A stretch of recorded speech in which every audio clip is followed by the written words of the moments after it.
Hey guys, I'm Randy Unger, and this is a very special edition of Unger the Radar. Very special indeed, because this is our best and worst of 2020 episode, where we're gonna go down our list of favorite movies, best movies, least favorite movies, movies that we didn't get to see but wanted to, movies that we're looking forward to for next year. Well, this year actually. Basically, it's a bunch of lists. We got a bunch of lists of great movies and some really terrible movies too. And with me tonight, I've got my wonderful panel of critics. We've got ladies first, Rachel Kolb. Welcome back. Hi, good to be back. Yeah, for sure. Chris Clemente, welcome. Hey, how's it going? Good. My favorite time of year. Yeah, I know. We've been doing this, and Rachel as well. We've been doing this the best of for the past 3 years or so. Think so, yeah. Wow. Like that. So I'm very excited tonight, and we also have another resident critic, Matt Roren. Hello. How do? Another week with me. How do you feel? I feel like it was just yesterday when I saw you last. Pretty much. And last but not least, Mr. Forrest Bennett. Welcome back, Forrest. Hey, Randy. Well, good to see you again. Yeah. Cool, guys. All right. Well, we've got a lot to cover, but I want to just tell everybody, first off, we're going to do our shame list, then our worst of the year list. That is then followed by the honorable mentions, and then our most important list, the top 10 of the year. And that will end things with the most anticipated for 2021. So for me, I think for the shame list, we're just going to rattle off names. We're just going to list it real quick. And if you guys have seen any of these, feel free to chime in your thoughts on that particular movie. So for my shame list, it's pretty long, but I'm going to go pretty quickly. So the Trial of the Chicago 7 did not get a chance to see. Did you really? Okay. Okay, cool. Yeah, written and directed by Aaron Sorkin. So, you can't go wrong there. He's a great writer, and he's just recently gotten into directing. Molly's Game was his first directorial effort, and that was pretty good. But I am ashamed I did not see this one. But it is definitely on my list. Next up is Shirley. Yesterday. I know you've seen most of these. And this stars Elizabeth Moss. It's a thriller, like I said. It's a famous horror writer finds inspiration for her next book after she and her husband take in a young couple. Sounds like a pretty standard by the numbers thriller, but it's executive produced by Martin Scorsese, so that's something. Matt, what did you think of that? I thought it was good. I mean, it did not crack my top 10, but I enjoyed it. Okay. I'll watch anything with Elizabeth Moss, and she's usually pretty good. Yeah, her follow-up to The Invisible Man, I think, right? On that note, she's probably done like 6 movies in between that, actually. Yeah, she works a lot. Yeah. Forrest, I'm sorry, you were saying? Now I was gonna say on that note, Invisible Man. I mean, what was everyone's? I guess where was everyone? Where's everyone on that one? Look at did you see it? Did you like it? Yeah, that was actually the I think that might have been the last movie I saw before the pandemic. Second to last for me. Second to last for me as well. And it was that's on my shame list. Oh really? Okay. I really enjoyed it. It didn't crack my top 10, but it's a solid horror, solid thriller. Another great inventory of movies in Blumhouse's wheelhouse. So, and yeah. I know Chris, you love The Mummy, starring Tom. I do. It's and I'm not ashamed of that. I do I am a big proponent. I was super excited for the new Universal Monster Universe, and I equally got excited about Blumhouse's announcement that they were taking over this kind of more grounded in real time take on Universal Monsters. So yeah, it's great with The Invisible Man. They're going to be doing Dracula soon, which is cool to hear, and I'm excited about it. So yay, Blumhouse. Who's playing Dracula?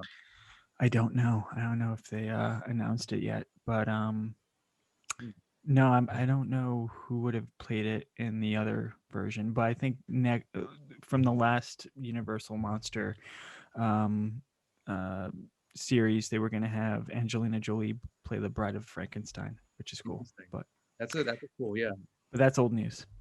What would that have been in like a sequel to I, Frankenstein? Probably. I know, like they were trying to do that Dracula, like the more modern take of Dracula. I think the Untold, like Dracula Untold or something like that. It didn't take, but Right. Yeah. Well, we But know the- it's definitely not a sequel to Victor Frankenstein. no, not at all. No. All right. So next up on my shameless, Black Bear, starring Aubrey Plaza, which Oh, I honestly just found out about this movie pretty recently, and I unfortunately did not get a chance to see it. I just watched it last night. It is Yeah. on my top 10. Wow. It's a very I will say it's a very twisted movie. Here's a filmmaker plays a calculated game of desire and jealousy in pursuit of a work of art that blurs the boundaries between autobiography and invention. Yes, and it just gets strange. It just gets weird. It just gets stranger and stranger as time goes on. I think it's definitely I think she'd already kind of proved herself with Ingrid Goes West as far as doing darker roles. Oh yeah. But here, I think she's kind of it's like here, it's like you can she's pretty much solidified herself as that she can do serious. So funny thing also about Aubrey Plaza with that. So around the time that Black Bear came out, Happiest Season had just come out on Hulu. So she was having to, on her Instagram, both promote both of these movies, one of which is a holiday rom-com, the other of which is Black Bear. Yeah. But which I think both movies kind of speak to who really speak to who she is as an actress. Mhm. Like actually on that note, Happiest Season I would say is an honorable mention of mine. That was a nice little. It was a nice, cute little holiday flick. One of the few holiday flicks I've enjoyed. One of the rare holiday flicks from the last decade that I actually found enjoyable. Yeah, I have it on my rundown, so that will definitely get more talk about it later. I actually have Black Bear queued up next to watch, so I'll be watching it after the show. So I think I might do the same thing, Matt. But yeah, it's definitely a top 10 but yeah, Black Bear is definitely a favorite of mine. it's number one on my shame list. Does she do her shtick, her deadpan comedy? No. Okay. She's deadpan, but she's not doing her deadpan comedy shtick. Okay. So she's deadpan serious. Yeah. Dramatic Aubrey. I like that. All right. All right. 3 more on this list, guys. So Martin Eden. It's a smaller film. It's a romantic drama, which is getting a lot of acclaim, as is First Cow, which I think, Matt saw that, of course. And rounding out the list, I've got the 40-year-old version, which is a dramedy. Oh, that's on my shame list too. Yeah, about a down-on-her-luck playwright who thinks the only way she can salvage her voice as an artist is to become a rapper at 40. So that sounds very interesting, actually. On my shame list as well. All right. Cool. All right, Rachel, do you want to go for your shame list? Yes, I will. I'll go through these very quickly. So I've got, I believe this is correct, Nomad Land, the new one with Frances McDermott. That is on my shame list. Watch that. Right, great. I didn't get around to it. Yeah, it's a question of time. There's just so many movies. Bill and Ted Face the Music. Oh, last night. I saw that. I bought it before. I pre-ordered it. Yep. It's not terrible. I'm not gonna lie. It's it's. I love it. I'll talk about it later. Yeah, it could have been much worse. Yep. Yeah. True. And then I have His House on Netflix, On the Rocks, Uncle Frank on Amazon, Mank, Yes. or as Paula Tompkins calls it, Mank with an exclamation point. Never, Rarely, Sometimes, Always, and that I'm kind of ashamed that I did not get around to that one. Oh. And The Kid Detective is the last one on my list. That's next after Black Bear on my queue. So Nice list, Rachel. And I didn't mention this at the front of the show, but obviously 2020 was not a normal year, but we got some. What do you mean? Yeah, right. did But, something happen? As you can see in the first few minutes of the show, that despite everything that's going on, we got a great batch of movies, like some of the best I've seen in the past couple years. So I'm really glad that we got something out of it. We got some art out of this terrible year. So I just wanted to mention it real quick. But Rachel, great list. I love it. I hope you get to see all of those in the next few months or so. Who's next? Matt, you want to go? Sure thing. Mine's pretty small. Most of mine have been mentioned already. I have to also include Ma Rainey's Black Bottom. I have not watched yet. Awesome. And The Father with Anthony Hopkins and Olivia Colman. Where Anthony Hopkins has Alzheimer's. Olivia Colman is his daughter. That's something that I've been meaning to see for a while and have not seen yet. That's not a 2021 release. Well, it was. I mean, it did come out, I think. Because I think it was delayed. Okay. It was supposed to be in December, but it's coming out in That's February. fine. So there you go. Alright. It's not There on you your go. shame list. It's on your maybe to be. So it's on my looking forward to on your list. anticipated. Excellent. Well, Now, and then the last one on my list is because it's a very small list. Is something I definitely should have seen because my theater was open and playing it when it was out. I just did not get to see it, which was Emma. I forget what's her name. Anna Taylor-Joy. Yeah. Anya Taylor-Joy. She's great. Yeah.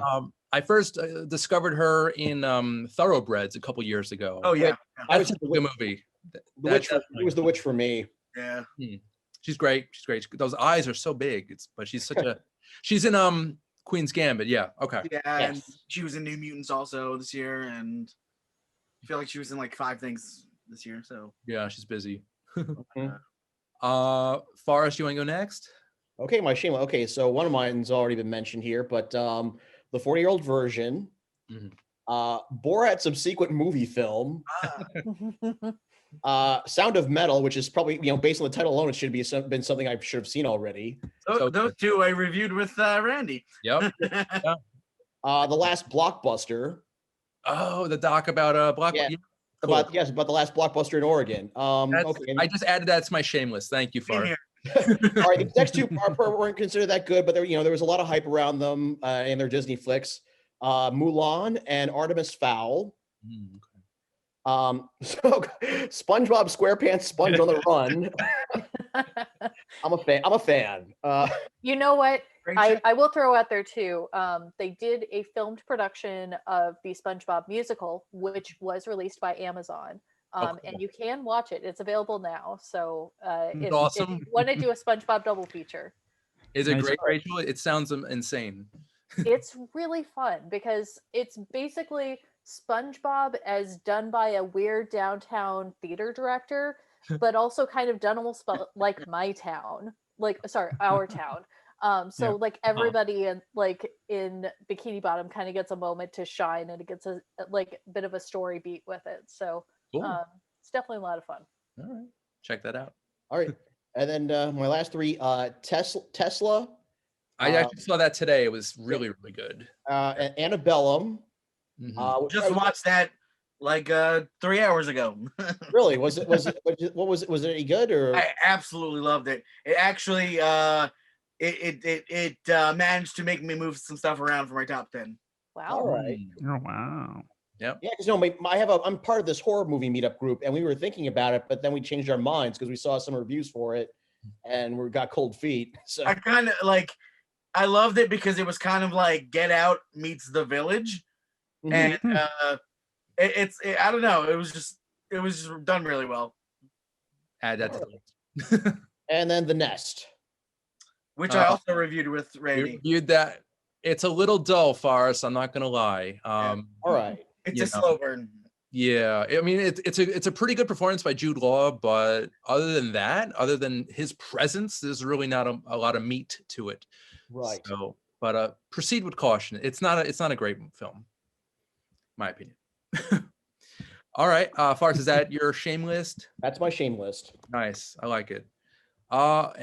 Chris, what do you got? Yeah. I mean, there's a ton I didn't see, but the ones that I feel like mattered, I'm gonna add Black Bear to my list just from your guys' conversation. I haven't heard it before tonight, so Just because everyone else has it on theirs. yeah, I'm Different peer book. pressured by it, but it's good peer pressure. But the ones that I have, Ammonite, The Trial of Chicago 7, Yep. First Cow, and the Five Bloods. Which I watched. I think today. It's great how I don't know when it was. Like, was that today or yesterday? I don't know. Did I review Rachel? Did I review The Five Bloods with you? I believe so. Yes. Yeah, Mhm. which is on my top 10, by the way. So we'll get to that. See, that's why it's shameful for me. Yeah, it's pretty good. It's a little long, but it's A lot. It's not in my top 10 for the sheer fact, which I'll mention during my honorable mentions. It's one of several films this year that were just way too long. Yeah, they Mhm. could have shaved off a good 40 minutes. I've got like at least 5 movies that were just too long to be in my top 10. Mhm. I hear that. I could say that for Ammonite, actually, and there's a few other things about that movie that, yeah, we'll get into, I guess. But is that on anybody's list, Ammonite? It's on my list of things to see, Yeah. but not like I'm desperate need of it. Well, I'll just tell you now because it's pretty fresh in my mind.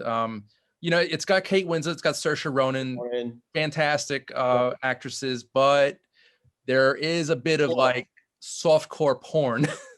Okay, I'm gonna go watch this now. I'm not gonna lie. But if you're looking for story, this movie doesn't really have much of it. it's so it is softcore porn. Basically, it's lesbian with love. less story. a lesbian period piece. Right. That's disappointing. That's disappointing because I heard great things about it. So I think it's the script and the direction, the people behind the scenes that are at fault. Because I mean, they were fantastic in it, but there was just not a lot going on around them. Mhm. So It's what I would call a watch it for the plot kind of movie. Yeah, I was waiting, but it didn't come. So, all right, Chris, you are done with your I am done. shame list. Okay, now on to our worst of the year. All right. And thankfully, I only have 3 movies, and oof, they were terrible. And I think some of you, I know Matt, you saw Body Cam with me. Body cam, body cam, body cam. Yeah, basically a supernatural action thriller starring Mary J. Blige and Nat Wolff. It's my entire worst of list. It just says That's body it. cam. That one movie. Yeah, everybody hates the movie. Mine originally just said body cam until I looked over things that I saw, and the first movie I saw of the year, I'm like, you know what? I'm gonna throw that on there just to even it out because I didn't want body cam to be alone. Yeah, it's I don't even know. I was intrigued because it was Paramount Pictures. It's a pretty big name, Mary J. Blige. I think she'd be a good cop, but just the plot, I'd say the plot is what really did The this. writing in that movie was just severely terrible. Yeah. It didn't know what it wanted to be. Right. And it's very frustrating. Yeah. Because it did have some potential, but yeah, it was just. If it chose one, if it was like, this is a cop drama, it probably would have been really good. Yeah. Yeah. Unfortunately, it was like, it's a ghost movie. Right. Like 20 minutes in, and you're like, oh. And then it got even weirder. It's a ghost movie, but we're also doing social commentary. Yeah, and it was like, no. I originally going into it, I thought it was going to be like a found footage action movie, which was it was interesting to me. That would be much cooler. Yeah, right. So Matt, let's write it. Chris, you're on. Let's I'm on Body board. Cam 2, a real movie. So that's fine. So from time to time, a group of buddies and myself meet up to watch bad movies, like just really bad, like Troll 2, like was actually like Right. on our docket. So would this make the cut? Oh yeah, this is Yeah. just so You bad. want to watch something terrible? Yeah. Go for it. There you go. That's the thing, though. It wasn't You could enjoyable. probably make fun of it it was- really easily It too. was Yeah. not an enjoyable bad watch. Like it was just It was ugly to look okay. at, and Okay. it was I just- feel like if you watched it with the intent of making fun of it, you Yeah. might find a lot. Yeah. Unfortunately, I yeah. watched it to review it for Randy's show and was like, why am I watching this? Yeah. I didn't know it'd be so bad, Matt. I'm sorry. I know it's fine. Yeah. It's fine. Yeah. But this would be a perfect MST3K movie. Like Right. for an example, like we saw a movie called The Sofa Murderer, and it's I basically heard about that. Wasn't it called it's- The Couch? Just the. It was like no, it was called Sofa Killer. There you go. okay. And it's basically a possessed recliner, not even a sofa, but it's a possessed It's recliner. not even a sofa. Yeah, that Great like, writing kill people, right there. that just I kill love people. that. It was an ottoman. Yeah. It sounds like that scene in Look Who's Talking 2 with the toilet. Oh, That- God. I want your poo poo and your pee pee. Yeah. Voiced by Mel Brooks. Mel Brooks. Yes. Right, Give me right, your poo poo and your pee pee. right. They Or make like that into a series. yeah, or like the furnist from Home Alone. Home Alone, yeah. Those two scenes, I always think of them together. Yeah. Well, they're Yeah. distant cousins. Yeah. So next up on my worst list, number 2 out of 3 is called A Clear Shot. Did any of you guys review that with me? A Clear Shot. Which It- one was that?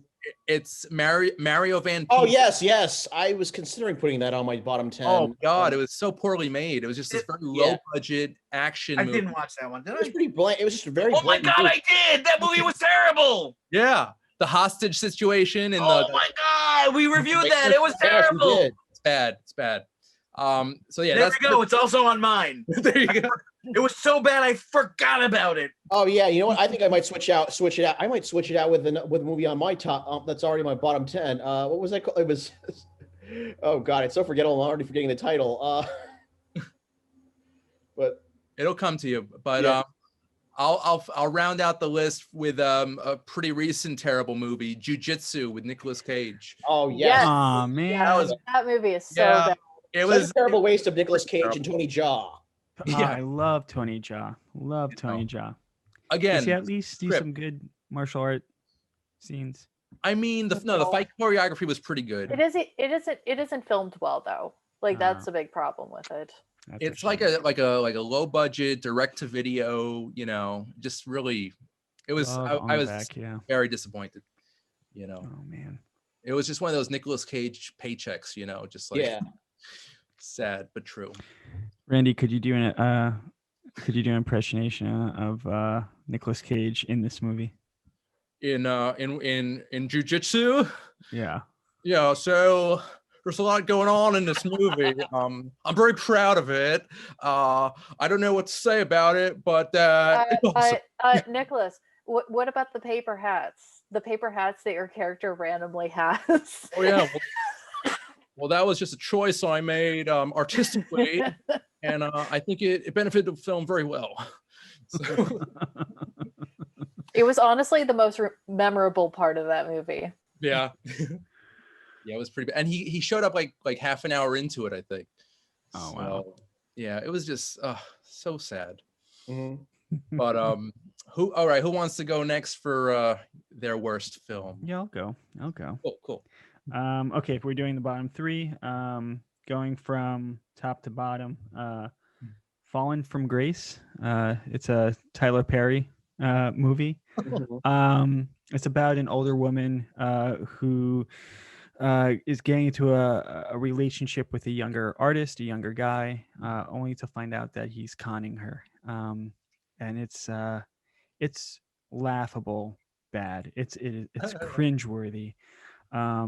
It's so bad that there are scenes that are being played for suspense and drama, and I'm just laughing out loud at these scenes. They're really bad. So it doesn't know what type of movie it wants to be. No, and I think Tyler Perry, who's also in it, is trying to be so serious about it, but it's not coming across. Any of the It's- movies I've I seen think- of his that are serious, Yeah. are the worst. I've like Mhm.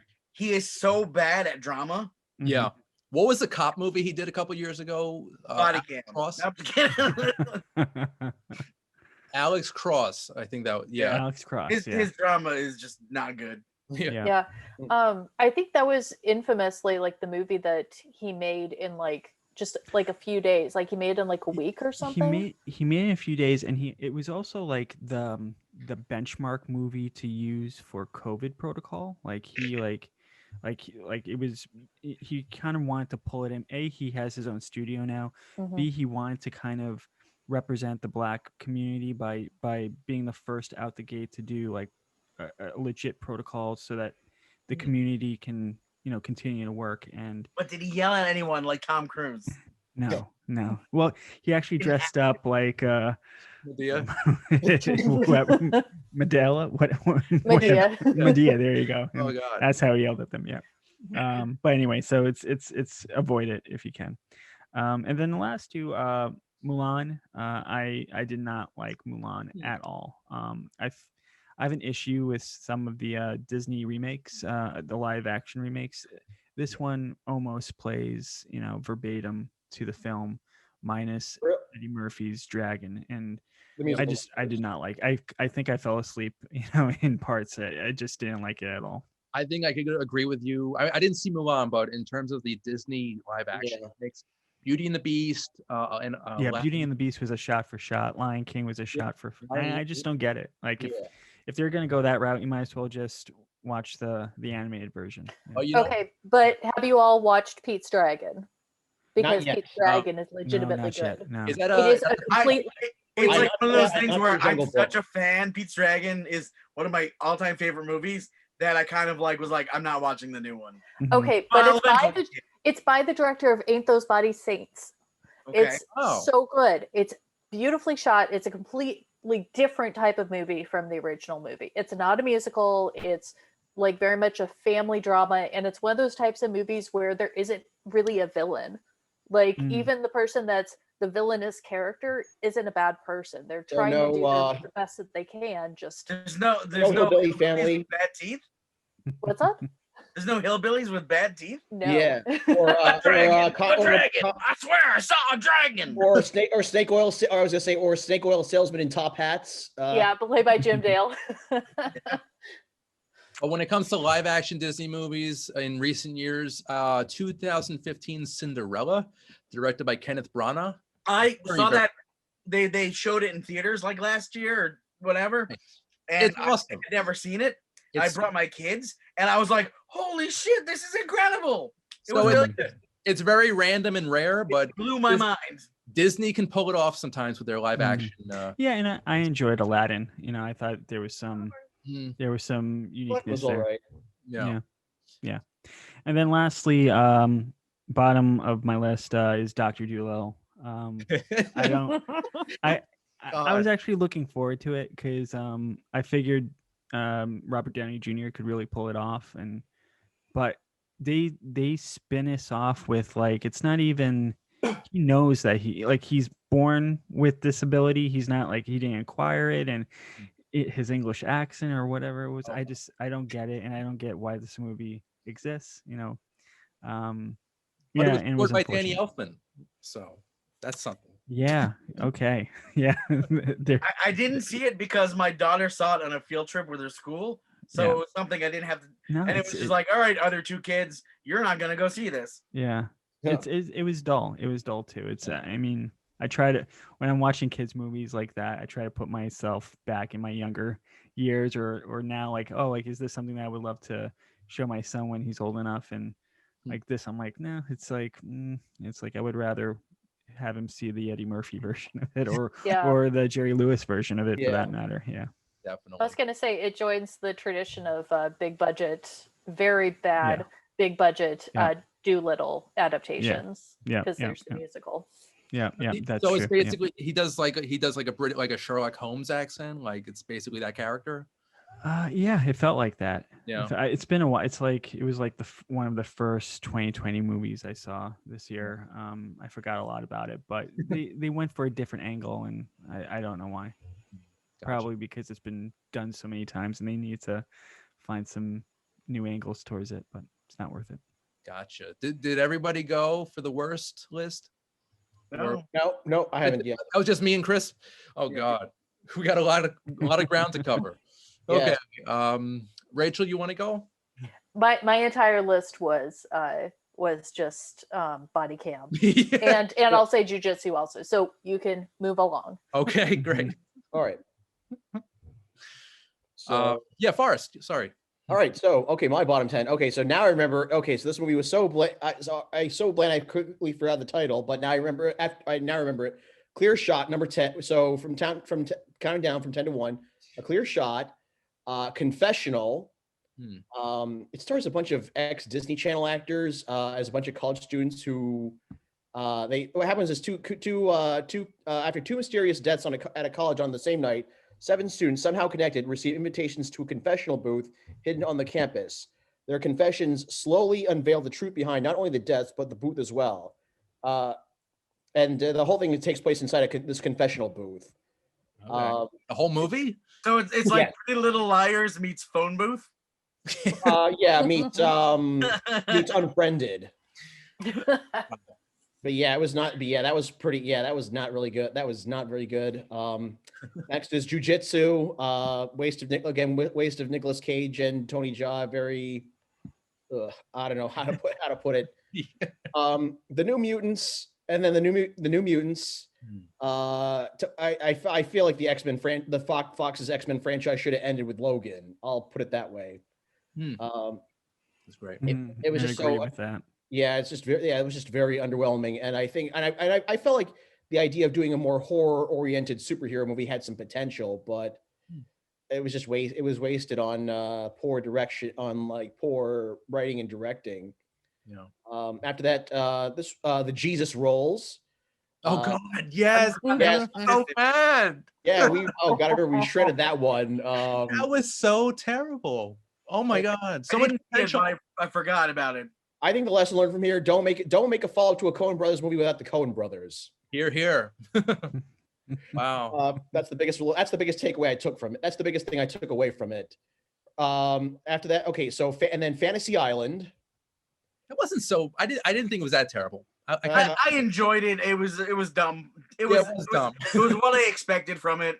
But fun. I wouldn't go as far as saying it was the worst, but it was all right. It also had potential. Yeah. Definitely. I mean, I'm not gonna lie. The only reason I even sat through that movie was for Lucy Hale.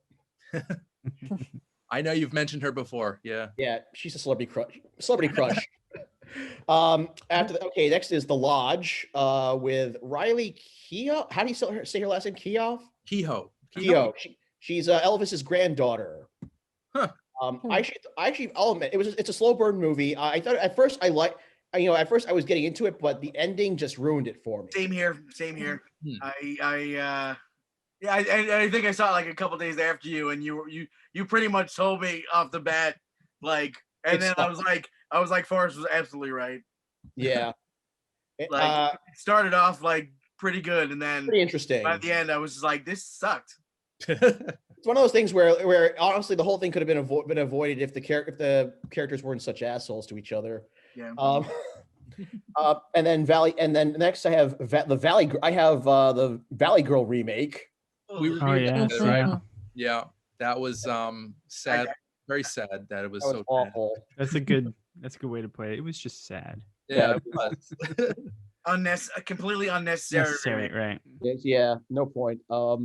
And I actually just saw the original Valley Girl earlier this year, which I really enjoyed. Pretty good. I think that was the first movie we showed at Cult Cafe in 2020. It was the first weekend. Oh, really? Awesome. Was Valley Girl, yeah. That's Cage's first starring role, if I'm not mistaken. I believe so. Also, who else was in? Elizabeth Daily. Yeah. And then next I have Veronica, which is the directorial Danzig. Yes, the directorial debut of Glenn Danzig. Okay. It's so bad. Okay, it's as far as heavy metal musicians turned horror filmmakers. Glenn Danzig makes Rob Zombie look like George A. Romero.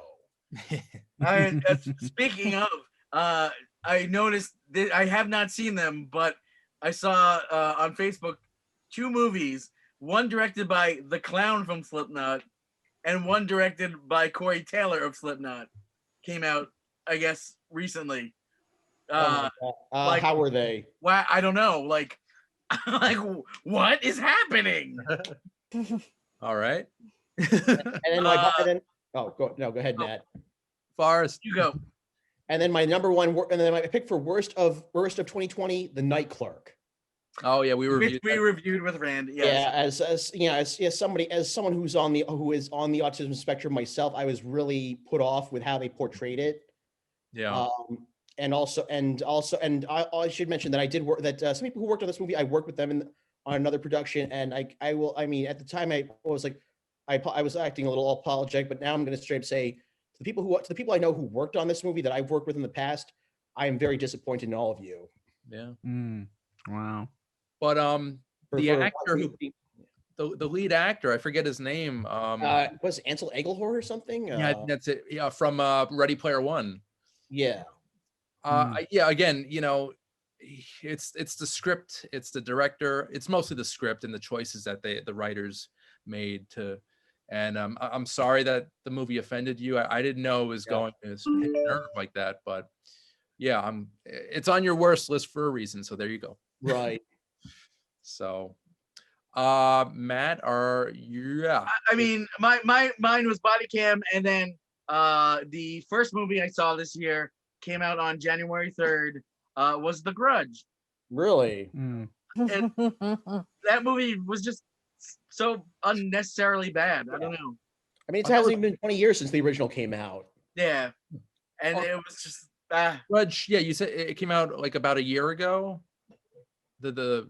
It was a reboot. It came out on January 3rd. Yeah, it was like the first movie of the year. I think we reviewed that together, if I'm not I mistaken. think we did. Yeah. It was me, you, and Tom. I think. Oh wow. Okay. In a studio. Yeah, honestly, I can't believe that was a 2020 release. It feels like it was like 2 years ago. Feels Well, like yeah, that was like when I was going through the movies, and I'm like, oh my god, I saw that this year. But yeah, I mean I mean Body Cam, that, and and definitely that one that I already forgot the name again. What one time chiller bank robbery? What was it called? Clear Shot. Clear That's so bad. so bad. Is that your full list? That's it, because and I reviewed all 3 of them with you. Yep. You made me watch all of them. all of those movies, and The Night Clerk. Yeah. And every movie that was on his worst of, and every movie that was on our worst of, all of us, you made us watch. I know. That's on you. I didn't know, all he didn't make us watch. That's why we do this, though. It's why we do this. Veronica was I watched on my own. Yeah. Okay. And only because of my Danzig fandom. People were begging me to get that for Cult Cafe. Like, oh, you should show that. And I'm like, and even my boss was like, you should show this. And I'm like, I don't think it's going to be good. Wait a minute. Which one are you referring to? Veronica, the Danzig directorial debut. Yeah. Now, with that said, though, to defend Randy, one film that he recommended that we reviewed, Randy, is on my list for the top. You know what? I think I have a feeling. I think I know what you might be referring to. Mm-hmm. Is it a certain older film? No. Older. Wait, Is older. the best film of 2020? I think that's an older 2020. I think that's a good no. It's a segue because 2020 was 10 whole years. Yeah, from 1930? But I say older because there's a movie on my honorable mentions. It was actually on my top 10 that came out in 1982 that was remastered and re-released last year. Mm-hmm. It's called The Gray Fox. I was just going to ask if that's who it was. Yeah. Yeah, you guys, Rachel, Chris, do you remember it as well? No. The Western? From... I remember when you guys reviewed it because Richard Farnsworth, I'm a very big fan of his from the Anne of Green Gables movies. Which I just recently watched the first 2 of. Yeah. Yeah. So, well, let me also, I mean, there's other movies that we talked about, hint from last week too, that Yes. that's on there. But I'm talking about like smaller films, like indie film. Like there's one Okay. that's on here. But no, it's Okay. 2020. It's I'll let you know. Don't worry. We'll I'll get let you to know. it. We'll get to it. But The Gray Fox, starring Richard Farnsworth, about an aging train robber who gets out of prison after 30 years. And he basically tries to recreate himself, create a new life. Yes. Okay, I remember. You know, I thought that film was so great, beautifully shot, beautifully acted. I forget where it was filmed, but it was somewhere in like a mountainous region of America. And it looks so beautiful. And it was on my top 10 for a while, but then I'm like, it came out in 1982. So maybe that's like it's a gray area. Yeah, right. So there's a movie I left off my top 10 just because, even though it was released this year, its first festival showing was in 2017. So I was like, just because of that, I'm gonna not to get off a tangent, but like that's what makes these lists kind of tricky, because there's some that like get released in the nick of time, like in December for award season, or just to say, well, like they do it just for the Oscars. That's like and like I was going back and forth with the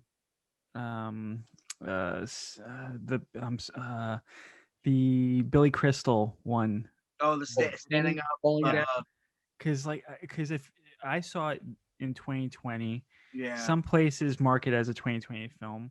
Yeah. But it was released in a festival in 2019, so I was like, oh, like I really wanted to put it on there. But I went to the red carpet for that. I know. The Tribeca Film Festival, and love that movie. Almost got to speak to Billy Crystal, but the publicist ushered him away, and it was heartbreaking. Yeah, but I got to speak with the guy who did the voice of Sonic. Forgot his name. But he was cool. I didn't see the movie though. AKA John Ralphio from Parks and Rec. Yeah. Yes, thank you. Josh Schwartz. Love that movie. It's such a nice slice of reality. I think it talks to our generation quite a bit. And if I wasn't toying around with the dates, and if it wasn't for that, I think it was Tribeca that it landed a viewing, it would have made my top 10 of this year. Okay. If I saw it in 2019, it would have definitely been in that one. But you know what? I'm glad you mentioned it now, because almost nobody knows about this movie. It's on my list of things to see. Yeah, it's heartwarming. It's sad. It's funny. It speaks to us. It's great. It's great. It really is. And I watched it right when the pandemic was like news, so it was like that time was just so depressing, and that was kind of like a nice uplift, you know. So anytime you see Billy Crystal, it's a delight. Just great. You guys should watch it, definitely. All right, so honorable mentions, I'll go quickly because I got a couple here.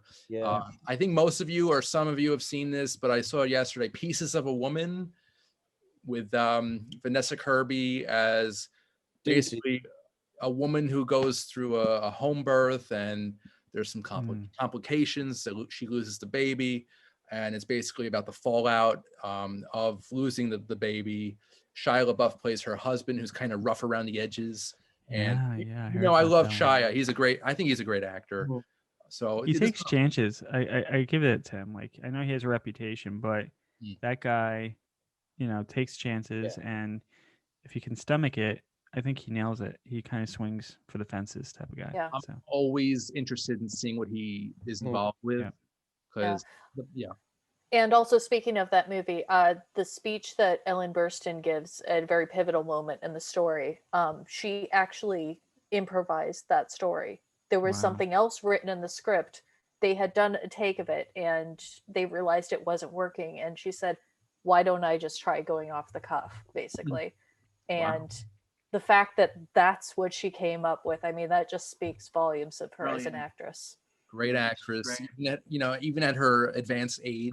I was watching it, and I'm like, is that Ellen Burstyn? I was like, oh my God. I didn't realize how old she was. Yeah. But she's still. And the fact that Scorsese is the executive producer on it, which I was very happy about, having the two of them creatively working together again. Yeah. Yeah, So it's on my list. I mean, I liked it that much. It was powerful enough that I threw it in my top 10. it's it's depressing, it's heartbreaking, but it's a really beautiful film. And if you have nothing else to watch on Netflix, I'd say give it a shot, because it's really, really very well acted. One of the best I've seen of the year.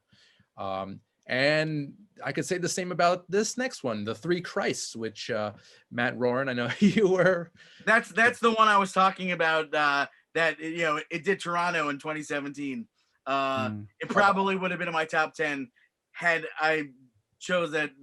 It's kind of old. I didn't know it was that old, but Yeah. it's fantastic. You've got Richard Gere as a psychiatrist who is basically treating three patients who all think that they're Jesus Christ.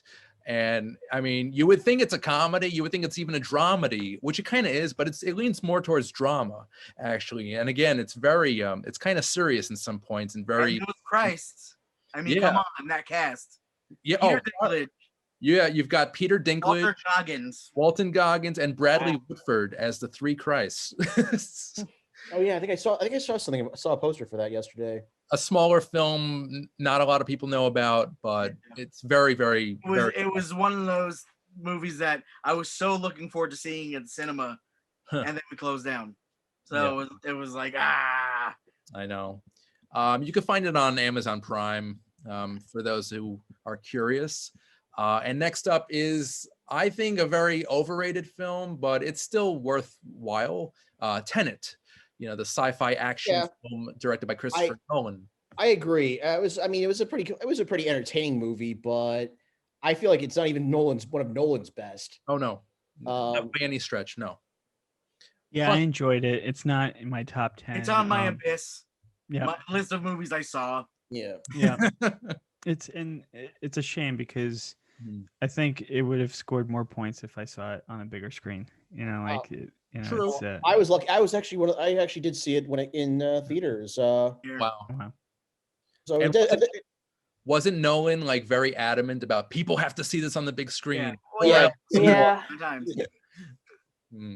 I mean, sick. Come to the theater. It's a decent film. It's like a poor man's Inception in my mind. And the story kind of goes all over the place. I kind of feel like Nolan's going through the motions in this one. I mean, I felt like Washington.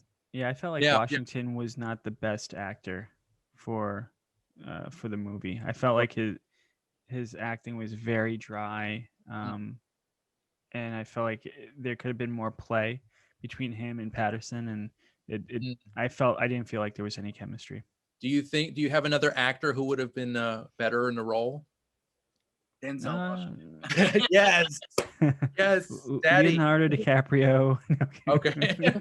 Inception 2. And Tom Hardy. or Christian Bale. Yeah. Actually, Christian Bale in the Robert Pattinson role. Yeah. Sorry, Rachel, were you about to say something? I think I'm the only person that has not seen Tenet. I didn't put it on my shame list because I don't think it's really a huge shame that I didn't see it, but I probably will see it at some point. But the one thing that I was curious about was I had heard good things about Robert Pattinson in the movie, because his character seems to be like, none of this makes sense. Let's move on. Yeah, there was some interviews where like no one knew what was going on when they were acting. they were just like, well, it's Nolan, we're in good hands type of thing. Roll with it.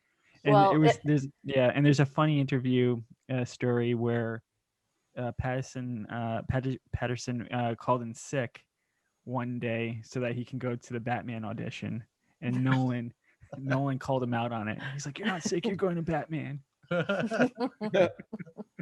That's cool. Yeah. All right. I mean, when it comes to Nolan, like he's hit or miss for me. Like I saw Interstellar in preparation for my review of Tenet, and that movie was pretty damn good. But with Tenet, they're both like almost 2.5 hours or something. It's like, it's ridiculous. A lot of his movies run 2.5 hours. Yeah.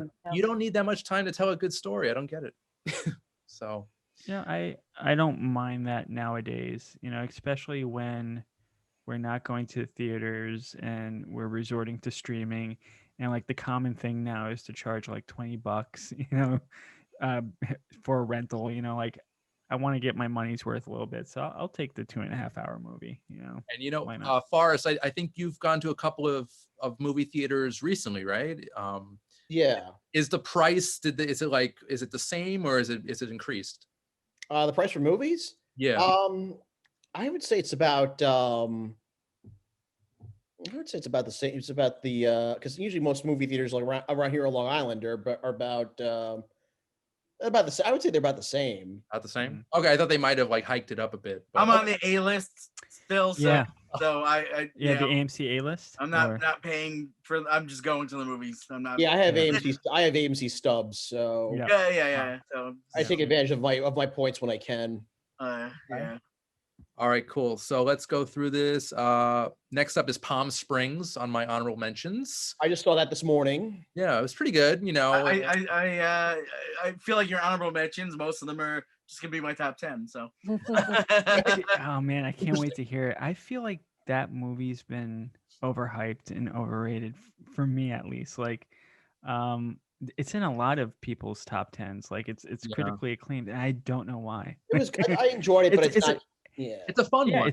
it's a fun movie. It's Yeah. a great movie. It's hard not to compare it to like Groundhog's Day or, like, which I'm gonna be watching tomorrow. I feel like a good amount of my top 10 movies this year were feel good movies. Yeah. Basically, kind of like these are the movies we needed. Yeah. Of course, half of my top 10 list is lighthearted shit, and the other half is like, why am I doing this to myself?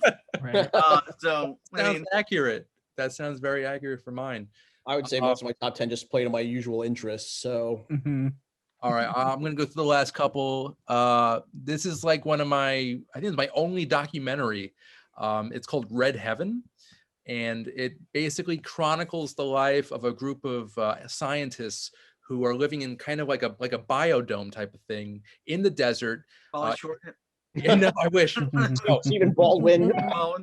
But they're basically training to live on Mars for a Mars mission in a couple of years. And so basically for 1 year, this group of scientists, they live, they work in this bubble.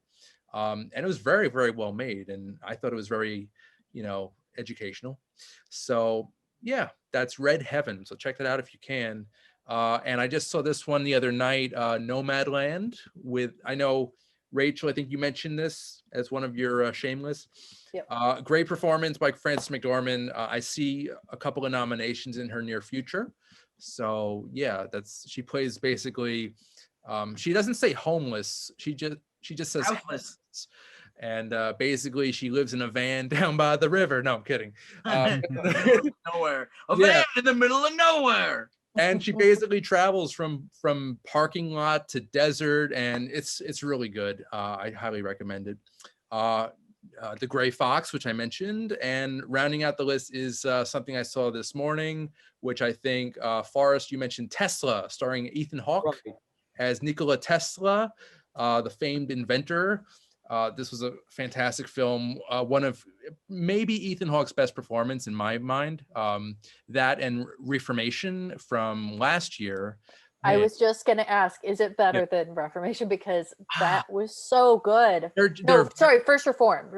First Reformed. Oh, was that First Reformed? Yeah, Okay. First Reformed. That's the name of it. Yeah. Very, very different movies, but both great. It's hard to say which one is better. I just say watch them both, and you'll be entertained.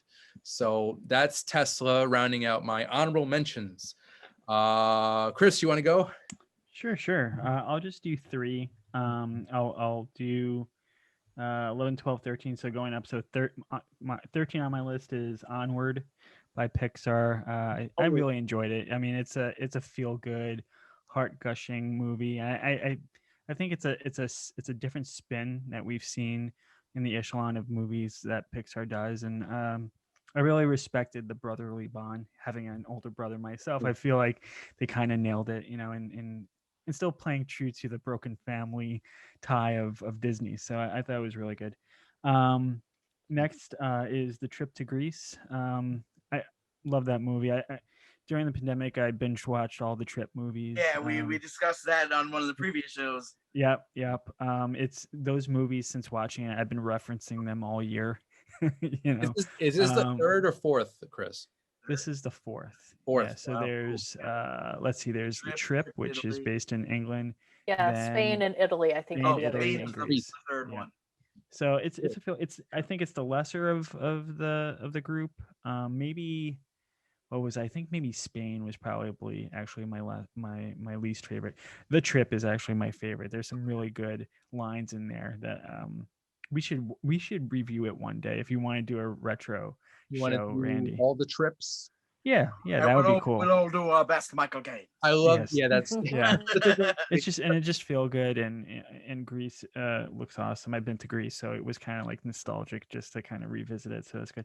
And then what would be number 11 is Downhill with Will Ferrell and Louis. that's a Dreyfus. remake of a foreign film actually that came out a couple years ago. Cool. Well, it's a Cool. it's a remake of that.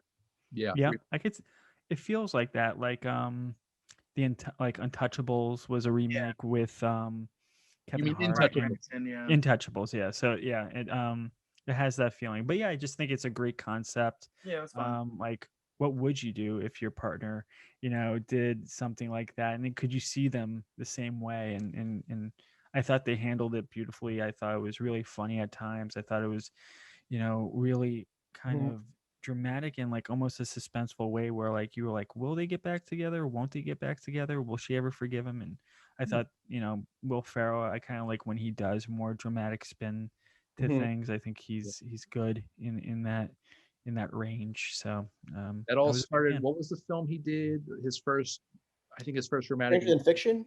Yeah, thank you. That was awesome. Yeah. That one's good. He doesn't do enough drama. He's very Yeah, he's good. He's almost like an Adam Sandler type where, he could do both, but when he's really zany, at times Right. with comedy, obviously, but when he does drama, he knows how to handle it. Same with Jim Carrey. I'd Right. say. That, Jim Carrey is one of my favorite actors of all time. I have, just, nostalgic, ties to him, but he doesn't do enough acting anymore, but he really doesn't. Well, have do you enough. been watching Kidding? I'm sure you have. You know That's what? on my list. I did. But that show just got canceled, I believe. Did it? Oh! Yeah. No. Yeah. I saw the first season. I don't have Showtime, so it's just I have to I actually got Showtime for that. for show. that. Yeah. Yeah, I feel like there's a whole bunch of streaming services that are like that. Like, Yeah. I got it for this, and then it's like, well, I Exactly. don't need it It's like I anymore. got Apple TV for the Beastie Boys documentary. right. I got so now I have all these things. Yeah. So yeah, he's like that, like where like he could do drama very well. So yeah, so it rounded out my list at 11, just squeaked by. Yep. Cool. Yep. Forrest, your honorable mentions. Oh boy, I have a whole bunch of them. Mostly just movies that maybe they were not all of them are necessarily movies that I thought were great, but just movies I just enjoyed. Okay. Bill and Ted Face the Music, Vampires versus the Bronx, Wendy, Yep, that might be on my list of top 10. Unpregnant, Sonic the Hedgehog, Guns Akimbo, Big Time Adolescence, King of Staten Island, VFW, Bad Boys for Life, Tenet, Critical Thinking, Freaky, Fat Man, Yes God Yes, The Happiest Season, Buffaloed, Feels Good Man, Birds of Prey, Horse Girl, Onward, Ammonite, Palm Springs, and The Babysitter Killer Queen. And Sponsors. I know most of you liked Bad Boys for Life, but I know we did that on your show as well. Yes. And I think you were alone. I was very alone dissenting voice on that one. I was very disappointed. I Which wanted is so rare. I And- feel like normally we're ganging up on you for liking something. I will say also. I will say about my honorable mentions because I will say right now I am not a Pete Davidson fan. But I was surprised that two of his movies. I actually ended up putting two of his movies on my honorable mentions. King of Staten Island was average in my opinion. Good. What was the other one? Big Time Adolescence. I did. Yeah, it's a Hulu original with him and Sydney Sweeney from Euphoria. It was actually filmed in my hometown of Syracuse, which he apparently he got someone and a friend of his got in trouble with the law up there, and then he went and trashed the town. So I'm like, he's kind of on my on my list. Yeah, gotcha. But for that, but still, it's I was like, I was a little more surprised to that. As someone who's, again, I'm not a Pete Davidson fan. I'm a little surprised that I ended up liking two of his movies more than I thought. No, that's fine. So Forrest, I'm also not a huge Pete Davidson fan. Funny thing, he has a surprising bit in the Ratatouille sketch from this week's SNL that I would highly recommend watching that sketch just to see. I'll have to check it out on Hulu later. Yeah. And but no, I would definitely recommend out of my honorable mentions, I would definitely recommend Buffaloed with Zoe Deutsch. And she's Zoe Deutsch and Judy Greer. That one was pretty funny. Right. And again, it's another movie set in upstate New York that I found that resonated with me just for that. Okay. Cool. I like that list. That's very extensive. Yeah. Sounds good. And also I will just say VFW, check it out if you want to see Martin Kove play a good guy for once. Wow, Cobra Kai for life. Matt, are you the last for the honorable mentions? I have not been. Oh, sorry, Rachel. Ladies first. Or okay. So I think if people have watched these shows the past few years, I don't always do movies for my honorable mentions. I'll also throw in an honorable mention specifically for a performance or for an element of the movie. So just keep that in mind as I do this list. So Dan Stevens in Eurovision made my honorable mentions. Also Walton Goggins in Fat Man. I thought he was fantastic. Yeah. Yes. So good in everything. Yes, Walton Goggins is always. If I see his name on something, The Shield, love him on those. And again, Three Christs. I think he was one of the highlights of that. So definitely. And then I'm giving a shout out to Harry Melling, aka Dudley from Harry Potter, who was in both The Old Guard and Queen's Gambit this year, and also I believe has some other big projects coming up this next year. But he is continuing to show post Harry Potter that he's quite the actor. And then I also have Keegan Michael Key in Jingle Jangle and The Prom, because he was honestly the highlight of both of those movies. Just like, I want to see him do more musicals. I want to see him, well, pretty much in anything. But and speaking of The Prom, I'm also going to call out that one dancer from The Prom that everybody was talking about on Twitter after seeing The Prom. But in one of the crowd numbers, you will see her. She is the girl that is giving everything to that number. And I just wanted to give a shout out to her because I thought she was fantastic. And then Betty Gillipan in The Hunt, because she's fabulous on Glow, just absolutely fabulous on Glow. And I'm happy to see that she is getting work post Glow, since sadly the third season has now been canceled. Or I guess fourth season. What network is Glow on? What Network. Netflix. Oh, it's on Netflix. Yeah. Okay, I got to check. It had been greenlit for a fourth season, and then it was canceled with the pandemic, unfortunately. And then let's see. And then I have Pedro Pascal in Wonder Woman 1984, which was a movie that honestly disappointed me greatly, but he was wonderful in it. I agree with that. Yeah. Great villain. Yeah. Just really like brought something to that movie that made me say, well, this isn't a total loss. He overshadowed Gal Gadot like yeah. crazy. Yeah. And my last one is the Pixar short Out, which debuted on Disney Plus this year.